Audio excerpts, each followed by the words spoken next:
Демократический бульвар мы сейчас едем.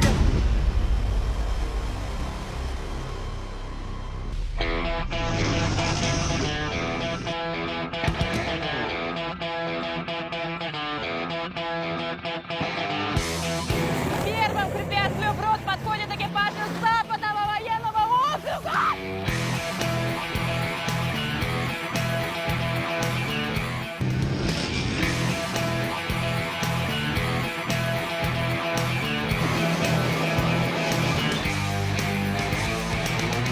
Это всеармейский этап сразу двух конкурсов – танкового биатлона и суворовского натиска. 21 экипаж танков Т-72Б3 и 6 взводов на боевых машинах пехоты. Дистанция для всех одинаковая – 10 препятствий и стрельба по мишеням.